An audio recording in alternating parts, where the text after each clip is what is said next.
त्यांच्या सोबत जेव्हा आम्ही चर्चा करायचो की भाऊ प्रबुद्ध भारत घेतलं पाहिजे आपण, तर शब्द असा होता की भाऊ 10 रुपयाच्या हिशोबाने 12 महिन्याचे 120 रुपये होतात आणि मग वरचे हे 30 रुपये काय करायचे. दोस्तो, या विचारातून आम्ही बाहेर पडलं पाहिजे.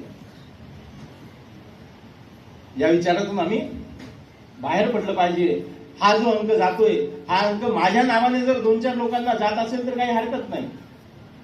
माझ्या नावाने जर 2-4 लोकांना जात असेल, म्हणजे मी जर असं ठरवलं की माझ्या अंकाची किंमत दर महिन्याची 20 रुपये आहे, त्याच्या ठिकाणी साहेब नगराळे साहेब 50 रुपये घ्या माझ्याकडून आणि पुन्हा जे काही गरजू आहेत त्यांच्यापर्यंत हा अंक पोहोचवा, जेणेकरून उद्या चालून ते म्हणतील की हा अंक मी आता विकत घ्यायला तयार आहे. अशी परिस्थिती निर्माण करण्यासाठी मित्रांनो आपण सर्वांनी सहकार्य करावं. प्रबुद्ध भारतला मोठं करण्यासाठी आपण सर्वांनी आपल्या खारीचा वाटा जो आहे तो खारीचा वाटा त्या ठिकाणी द्यावा आणि लवकरात लवकर या प्रबुद्ध भारताला पाक्षिकाचं जे स्वरूप आहे ते पाक्षिकाचं स्वरूप बदलून आपण दैनिकामध्ये कडे कसं नेता येईल यासाठी आपण सर्वांनी प्रयत्न करावे, सहकार्य करावं अशी विनंती करतो आणि थांबतो. धन्यवाद. जय